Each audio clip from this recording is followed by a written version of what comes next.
Video sponsored by Bleach Soul Resonance.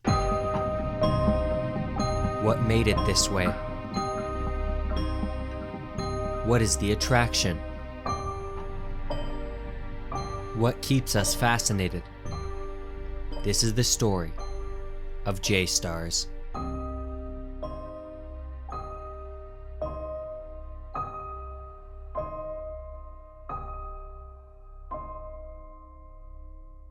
Back when I was making my Jump Force video, I was under the impression that part of what made Jump Force such a big deal is that it was the first official Shonen Jump crossover fighting game. But then when I started doing research into the game, I discovered there's actually been quite a few Shonen Jump crossover games starting all the way back in the 90s. Jump Force was a disaster, a mess, a failure. But worst of all, it disappointed me. But scrolling through the comments on my video covering Jump Force, there's a lot of comments going, okay yeah, Jump Force was kinda poopy fart, but the shonen crossover fighter before it, J-Stars Victory Versus, that one was really good. And I'm not talking like one or two comments, there were quite a few. And seeing so many people say the same thing, it makes a guy get curious. So that's right, I'm doing a sequel. I never heard of J-Stars before making my Jump Force video, and yet there's so many people now saying it's basically the second coming of Christ. Okay, they're not saying it's that good. But if I take a little peep at Metacritic real quick, I can see the game is sitting at a 61, which is only slightly higher than Jump Force was.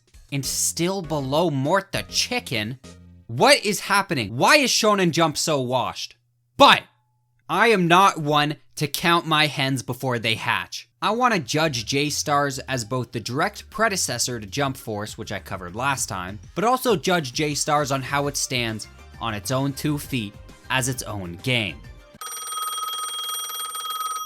Oh, hold on, I gotta take this. Uh-huh. Yeah?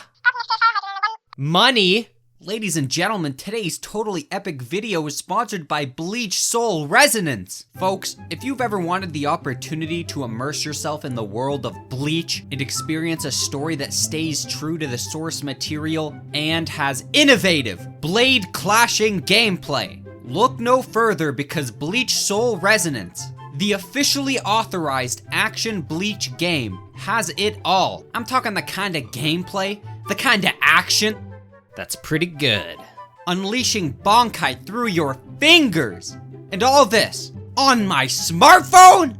Did I mention you can switch characters mid-battle? How could I not mention that? That's right, strategize and put together your own ensemble of kooky characters and seamlessly switch between them to chain together some gnarly combos. And speaking of characters, Bleach Soul Resonance is offering an 80 draw guarantee, so you can get your favorite characters. So if you're a fan of Bleach or just like action story games in general, check out Bleach Soul Resonance using my link in the description below. Ad over. J-Stars Victory Versus was released to us Westerners in June 2015 for the PS3, PS4, and PS Vita. Meaning, unlike Jump Force, I can't just play this game on Steam. I do own a PS4, but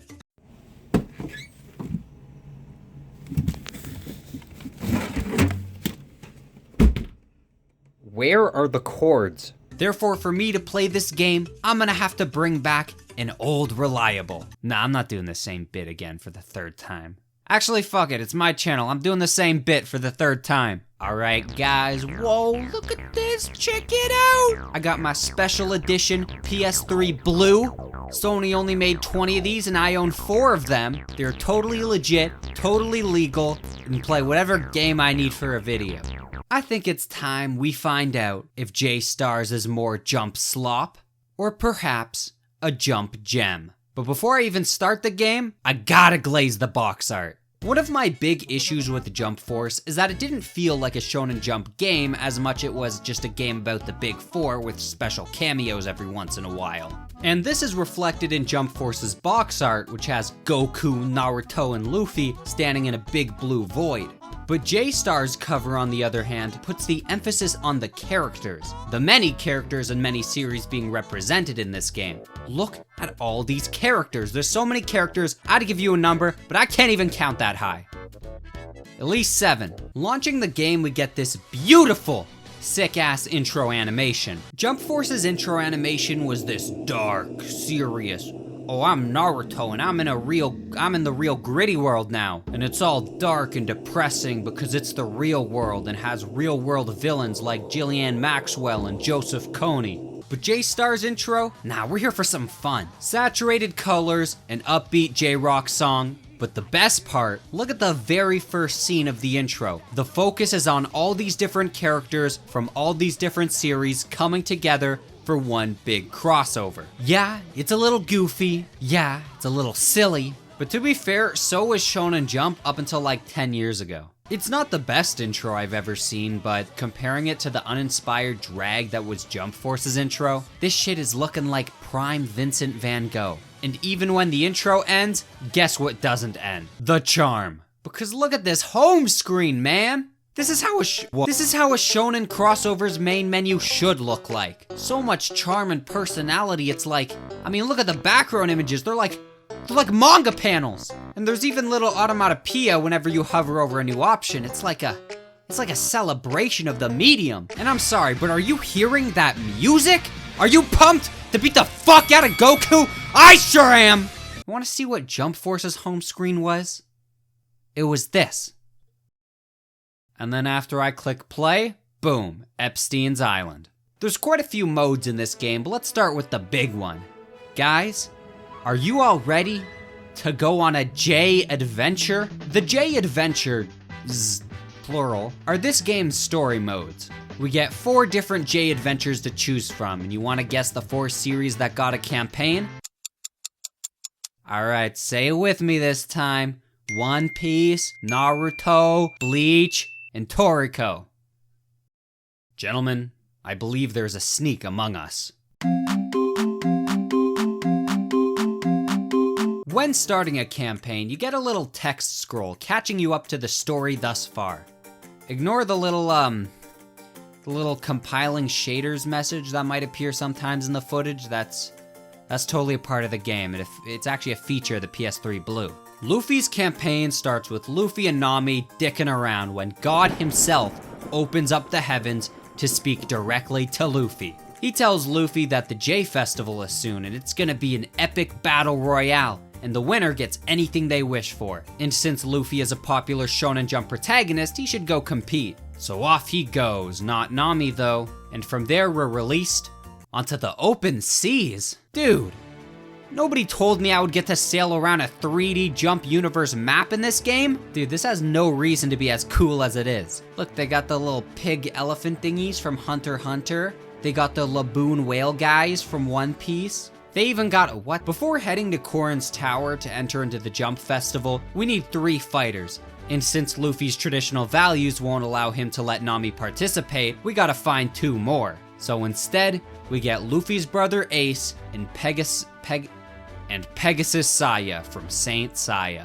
But riddle me this, you little chadlings. If Ace stands beside Luffy loud and clear, how did Luffy get his chest scar? The one right here! All the cutscenes in J-Stars look straight out of RPG Maker with character PNG staring right into your soul. Obviously it was done this way because it's cheap, but I don't care. I think it's cute and way more charming than the soulless models we got standing around in Jump Force. After all that, the ship's not even usable. Hello?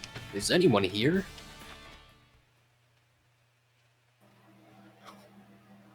Fucking ominous.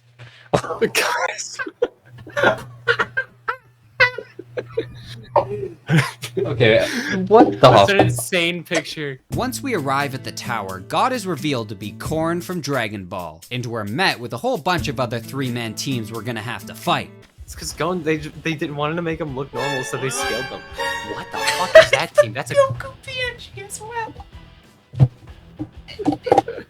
The rest of the campaign is just sailing around, getting into skirmishes, and fighting dark phantoms, which are like evil, possessed anime characters. The combat in this game is very different from Jump Force, which threw me off a little. J-Stars is a 3D arena brawler. What that means is that it plays less like Tekken and more like Hypixel's The Pit. which I am absolutely goated at, by the way. Standard battles in J-Stars are 2v2 fights with one support member on each team, meaning you get to pick 3 characters for each fight. Jump Force also had you picking 3 characters, but in Jump Force your extra characters existed for both the purpose of assist moves and as backup characters you can switch to at any time. In J-Stars, you can't switch your character. For better or for worse, you are who you are, and try as you might, you can never truly change who you really are. Your second character pick gets to be a little AI buddy who gets to fight alongside you. Although sometimes it feels more like a 1v2 because my AI teammate Joseph thinks now's the time to sit around playing Clash. Like, buddy, focus on the real battle here. Your third pick, your support character, lives in this tiny bubble on your HUD, and by pressing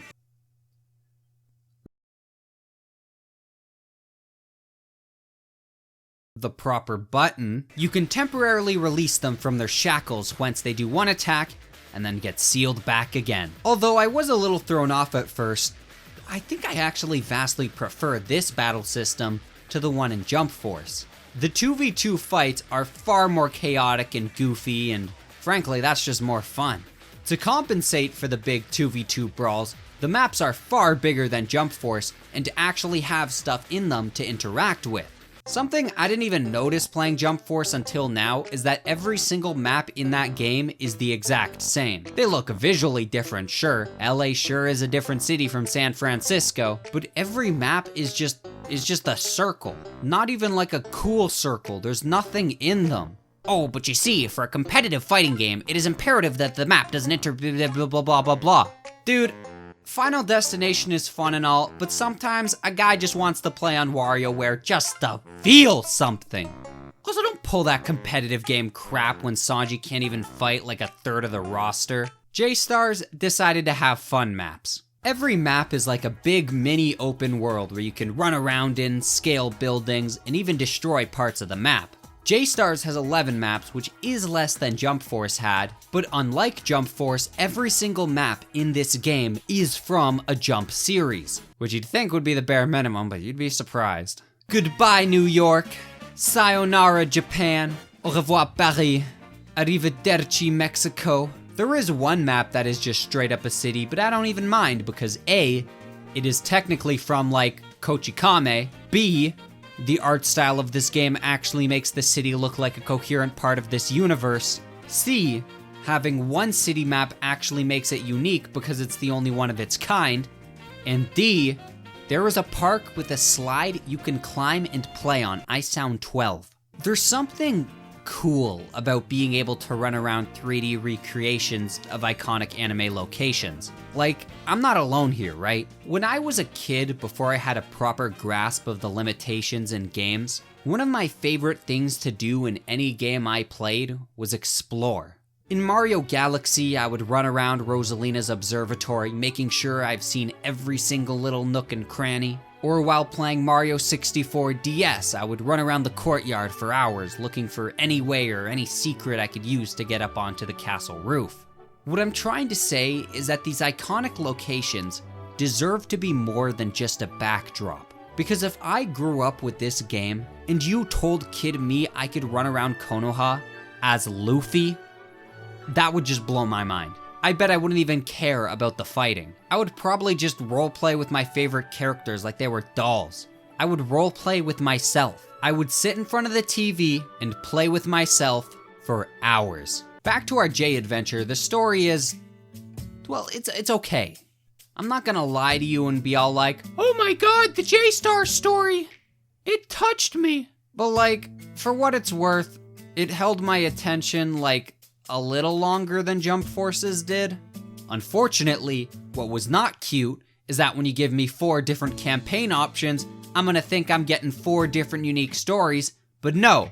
All 4 campaigns are basically the exact same. The only difference being the characters you get to play as and the premise as to why they want to participate in this grand battle royale. But let's just cut to the chase. I know what you guys want to hear about. It's all anyone cares about in games like these. The roster. J-Star's Victory Versus has a roster of 65 different characters, all of them available at launch. Jump Force had 43 free characters, with 14 paid DLC fighters added later, making a total of 54 characters. And since J-Stars is very clearly a much lower budget game than Jump Force was, that means it's either really impressive or Jump Force is just that embarrassing. Actually, there is one thing Jump Force's roster had that gives it a huge leg up on J-Star's roster. Jump Force had Prometheus. Okay, admittedly, I am fudging the numbers a little bit. There are 65 different characters, but 13 of them are locked to being support-only characters, meaning you can't actually play them, they're only available for your support role. I do like the idea of support-only characters because it allows them to add characters the devs don't think would fit as full fighters, but still deserve a spot in this game. We have supports like Hinata Volleyball, or Kuroko Basketball, but I don't know, if you ask me, you could totally make these dudes into full fighters. I mean, look at this game, we are not in the anime Avengers anymore, we can afford to get a little silly. But then we got dudes like Hisoka Hunter x Hunter as a support character. That doesn't even make sense, just make him a damn fighter if you want him in the game so bad. Actually, fun fact, Hisoka doesn't even show up a single time in the J-Stars intro. All of these characters, and not once Hisoka was a part of them. They didn't want him in this game, they hate him! But I think the absolute best aspect of J-Star's roster is the variety and series representation we get. One of my big gripes with Jump Force was the lack of variety in the picks and how focused on the big four the game was. In Jump Force, 16 different shonen series were represented in the roster of 54. J-Stars, however, represents 32 different shonen series across 65 characters. Right away, that is double the amount of series represented, which makes this game feel far more like a true Shonen Jump celebration. Jump Force also made sure each of the big four had 7 characters all to their own, which was just biblical levels of gluttony when the game only had 54 characters. Fortunately, J-Stars gives the little guys a little extra room to breathe. The most represented series in this roster is One Piece, which gets 4 whole characters. But One Piece alone has sold a collective 238 zogtillion issues worldwide. So you know what? One Piece has earned having the biggest slice of the J-Stars pie. The others of the big 3, Naruto, Dragon Ball, and Bleach, only get 3 characters each. Every other series in the game only gets 1 to 2 characters each. I think that is a far healthier distribution of characters than what Jump Force had. Special shout out to Saiki K, my goat? Not only do I love the variety in series, but I think they made great use of picks per series. Jump Force, despite having less characters, still had a little bit of bloat to its roster. J-Stars said, for Dragon Ball, we're having Goku, Vegeta, and Frieza. And I'm good, I'm a humble guy, I'm stuffed. Jump Force said, okay, I'll take that, and then just keep adding even more Dragon Ball characters, and that's how we end up with Boo being sold as a DLC fighter for $4. Naruto has Naruto, Sasuke, and Madara Uchiha, which is perfect. Jump Force said, ew, Madara sucks! Everyone hates Madara! Let's replace him with a far more beloved, popular, important, and iconic Naruto villain. Kaguya Otsutsuki. And the best part is, gentlemen, we can sell Madara back to the fans for $4 whole. The Joe is interesting because it's the only series to be represented in both Jump Fighters without sharing a single common character between them. Jump Force had Jotaro, Dio, and later Giorno as DLC. J-Stars has Jonathan and Joseph. I didn't mention it in my Jump Force video, but I always thought that having Jotaro and Dio in Jump Force was a little bit of a waste. There are so many JoJo's characters, and you pick the 2 characters who by lore are known to fight the exact same way. It makes sense from a popularity perspective. Jotaro is the most recognizable JoJo's protagonist, and Dio is the most recognizable villain. But from a gameplay perspective, I think I would have preferred more variety. Like maybe Jotaro and Lisa, or Joseph, or even Caesar. Or if they have to have a villain, I guess they could have had Kira. Yeah, that's what I just said. Remember, J-Stars released in 2014. This was after JoJo's Parts 1 and 2 were animated, but before the Part 3 anime came out later that year. And I don't think using any manga-exclusive characters were really in the cards for JoJo since the anime is far more recognizable to the mainstream audience. Joseph, phenomenal pick. He's funny, he's goofy, everyone loves Joseph. Maybe not his wife, but you know, just look at the way he runs in this game. Jonathan, though? Jonathan? Okay, sure. It makes sense.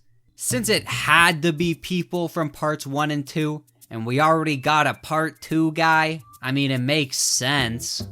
But Jonathan? If it was up to me, Vampire Dio. Joseph and Vampire Dio as JoJo's picks. Yo, Bandai, that offer to work for you guys is still open. In my Jump Force video, I also complained about how lame it was that game didn't really use any wacky characters for its roster. Thankfully, J-Stars has a significantly wackier roster than Jump Force did. We got the little robot girl from Dr. Slump who makes that one problematic gesture. We have a smelly fart baby named Taro Yamada whose ability is to be really gassy and he can double jump by using his extreme gaseous release as a method of upwards propulsion. This guy is so niche, I can barely even find any stuff about him online. But I did find the live action adaptation they made about him, and he looks like this. We have Bo from Bo.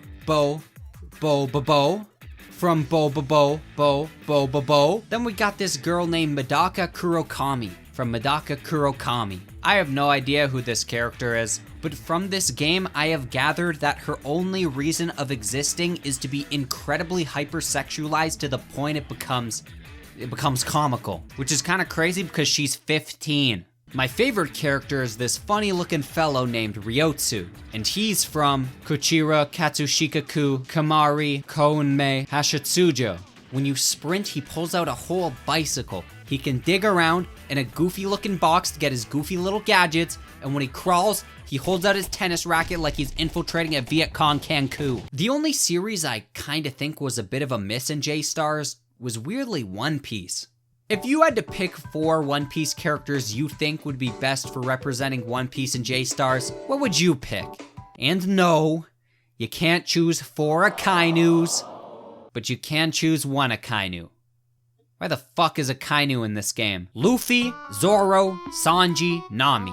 4 main characters, 1 female fighter. I know Luffy's not a fan of that, but you know what? We all gotta get over our religious differences someday, Luffy. You do lack a villain, but I don't really think you even need a One Piece villain fighter. J-Stars instead chose Luffy, Ace, Akainu, and Boa Hancock. Oh, I'm sorry, are these the new Straw Hats? Jump Force at least had Zoro and Sanji, but then that game also had to have Boa Hancock in it. What is with the obsession with Boa Hancock? If you were to come up to me and tell me your favorite One Piece character was Boa Hancock, I am not shaking your hand, dude. The worst part about this game's roster is actually unlocking it, because damn is that a grind. Jump Force didn't have you unlock a single character. Once you finish the tutorial, everyone is available. But in J-Stars, it's the opposite. You start with nobody. Through playing the different J adventures, you can unlock the 3 playable characters offered in each campaign, but every character beyond that, you gotta pay up front with your J credits. So have fun farming missions for your fake currency, the US dollar. Except, wait a minute, 0 slots remaining. I have the money, let me buy new characters. What the hell is a slot and how do I even get more? Apparently, not only do you need to save up some cash to unlock new characters, but even if you got the dough, you need to grind out some levels in J Adventure so you even have the capacity to unlock new characters. But what kind of levels? Well damn, I don't know, cause there's 3 different XP bars. Wanna guess which of the 3 gives you character slots? It's the blue one. And you wanna guess what this blue level represents? It's your friendship level. You level up your friendship level to get more character slots. Well, at least it's better to spend your hard-earned J credits on character slots instead of real slots, because this game's got gambling in it? Hold on, wait a minute. A Chewy Dog 1 video where he doesn't complain about nonsense or just straight up get objective facts wrong because he's too lazy to do a simple Google search to double check it? Oh no. No! Guys, I think I know where that pathetic Metacritic score came from. Remember when I said I liked the battle system in this game? Well, that's true, no lies detected there. But what I didn't tell you about is the actual combat mechanics. Because oh my god! How is it somehow even worse than Jump Force? What is with the Shonen Jump crossover fighters and having the most boring fighting possible? You have all these characters, why can't you get it right? Everything about the fighting in this game just feels wrong. It's clunky, it's slow, it's floaty, it's shallow. It's just not fun. The movement often feels weird and imprecise, making slight course corrections significantly harder and more clunky than they should be. Whenever you launch someone into the air, there's this like really long falling animation that takes like 10 seconds, so you just have to wait around for people to fall back down to earth so you can continue fighting. Get down from there! I love the big maps, but that means when you launch someone, they get launched really far. Meaning after like every combo, you gotta spend time chasing back down your opponent. Have you ever fought a soccer ball? I have, it's miserable. Every time you kick it, you gotta go run over so you can kick it again. And yet that's still less tedious than J-Stars. There's nothing even like pretty to look at. This game came out the same year as Sunset Overdrive and Far Cry 4. Even if I like the art style of this game, it's still pretty ugly for a 2014 game. If Jump Force's combat got boring fast, J-Star's combat gets tedious fast. In Jump Force, I complained that each character only got 4 unique abilities. Well, in J-Stars, they only got 3. There is not a single character in this game that I think feels better to play as than their Jump Force counterpart. And don't you dare say this is a skill issue. I will have you know, I run Outlast Trials on the hardest difficulty. I know what I'm doing. J-Stars, look, if I was 13 and I came home from school with a buddy and we poured out a big bag of Lay's salt and vinegar chips into one of those thin metal bowls, playing J-Stars all night, that would have been a night to remember. This game feels like such an amazing casual game to play with your buddies. It's such a charming, upbeat Shonen Jump celebration. It's hard not to be charmed. It really does feel like this game was made by dudes who really understand why people love these series so much. It's a shame this game has been almost completely forgotten. Jump Force is a name people know. J-Stars isn't. And you want to know where the proof is? Look at the views of this video versus my Jump Force video. I guarantee this video is gonna get far less. But I could see why the small group of people who do remember this game love it so much. You know, I really do wish I did play it back in the day. J-Stars is a conundrum to me, because in theory, this is everything I'd want from a jump fighter. Most of the issues I had with Jump Force were not present in J-Stars, which only makes Jump Force so much more embarrassing knowing they had the formula for a good jump fighter. They just chose to make anime Avengers. But the issue with J-Stars is it just doesn't feel good to play. You can watch YouTube videos, you can listen to the OST, or have respect for the roster, respect for the detail and care put into the game. But the bottom line is, if I don't find a game very fun to play, it's hard to recommend it. But with J-Stars, I don't think it's about the gameplay. It's about the little things that show that the people who made this game actually give a damn. The things like how every character's title card is styled to better align with their series. Or the little quizzes you get sometimes in the loading screens that teach you about the series these characters come from. So in conclusion, I think I'm gonna give J-Stars Victory Versus a broken marriage out of 10.